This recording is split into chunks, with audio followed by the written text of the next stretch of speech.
We're gonna talk about stuff here. I hope he didn't record that.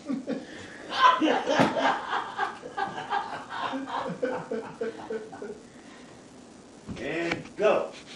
Go? All right? Yep. Hello.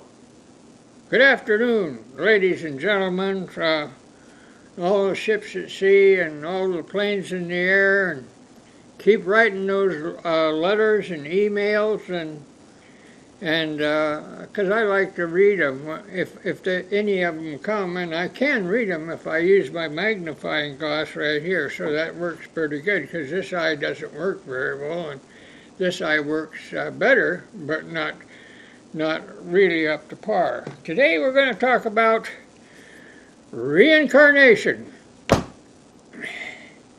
Reincarnation is called a fact by the Hindu people, and not only that, you can go right down the line with a whole slug of religions that consider reincarnation to be true. Now, there were several men in early, there were early church fathers that also talked about reincarnation. And I'm going to read you one passage from Psalms that said that Solomon also thought about that and believed in it. And here's what he had to say. This is going to be very brief. This is 8:22 of Proverbs, and it says, "The Lord created me at the beginning of his work, the first of his acts of old, at the first,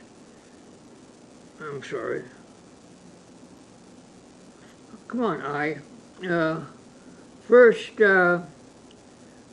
forth when there were no earth." So there's several passages in the Protestant Bible, and leave alone the Catholic Bible, that refer to the act of reincarnation. Now, reincarnation is put together like incarnation, is that we had physical form at one time. So reincarnation means that we can have another physical form. And the idea is here that the soul of man, and woman of course, is existed before the bodies did, and the bodies were selected in part by them and in part by karmic action. So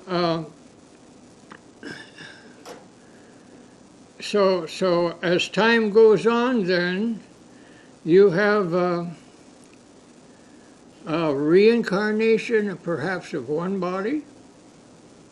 Remember, the soul is immutable. The soul is forever. The soul was created and lasts forever and cannot be destroyed. You can read the Gita for that, the Bhagavad Gita, and the Bible for that. And look at Psalms, and there are several passages in the Old Testament that refer to the life before and after death. So that should put to rest any idea that there is no such thing as reincarnation, because it's right there in front of you. You can read it. You can read all about it.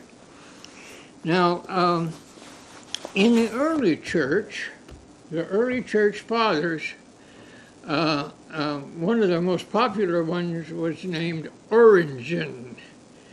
And his ideas kind of stayed with the church for quite a while.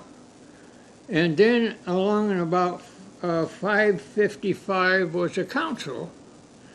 And in that council, there was some cursing of Origen's work and some anathemizing. That means cursing. That means taking the theme as negative. And in 555, that council decided that ought to be the case. Now, kind of what I want to talk to you a little bit about is here, what kinds of, remember I talked to you about how ways of knowing, ways of finding truth?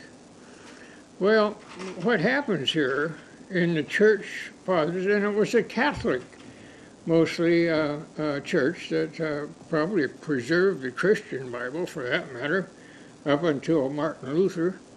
And it went with several other translations, of course, and lots of wars and fighting and arguing and carrying on and so on. But the idea is that in the early church there was a belief in reincarnation, and there's a book, you can look it up, where they found, like St. Augustine had mentioned something about that, and St. Gregory, they call him saint in the book, in the reference I was using, and there's definite reference to living before, living during, and living after.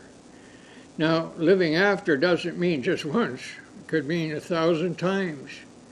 What we are is beings, we are creatures, we are souls that fly around in the air until we land on a body somewhere that's suitable for us, given our whole karmic expression and behavior and experience. And so then we land on that person. Could be this planet, could be another planet. It ought to put to rest pretty easily the idea that there's other intelligent life in the universe, for heaven's sake. What a waste if there isn't. But it should put to rest the idea that there is just one life, that you have to educate your soul, to increase its knowledge, and its ability. Now, the thing that gets out of whack is that, and I think probably that's what happened in that council of 555, is that they start applying Aristotelian logic, Plato's logic, to what is perceived to be inspired work, which only goes to the first two things. Like, you remember, everybody does it, so we'll do it. And authorities say, which would be the church fathers, they say that it's true.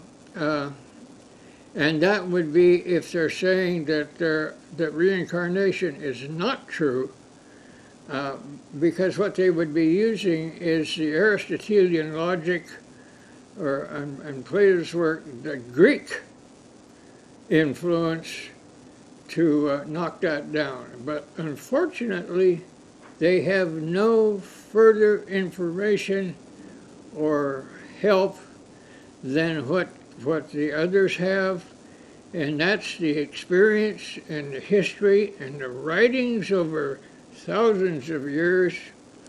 So the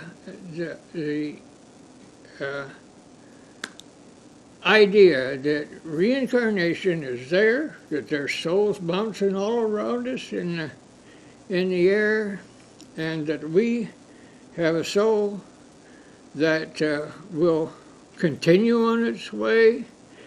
If we've done really great things, I guess there's karmic action for that. If we've done really evil things, there might be karmic action for that, but we're not the judge.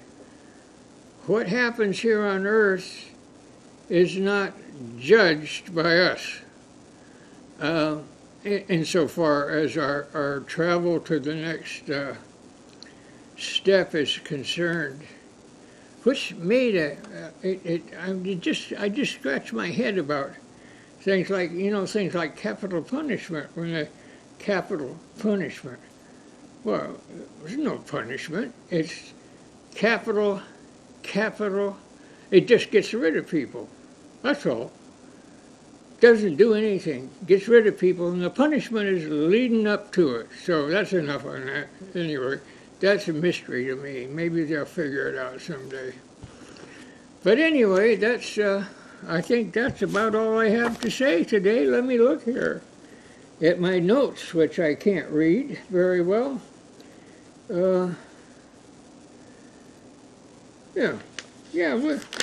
I think we've kind of covered it. So I'll see y'all next week. If the wind don't blow and the earth don't shake and don't rain too hard. So see you then. See you then. Great job, Dad.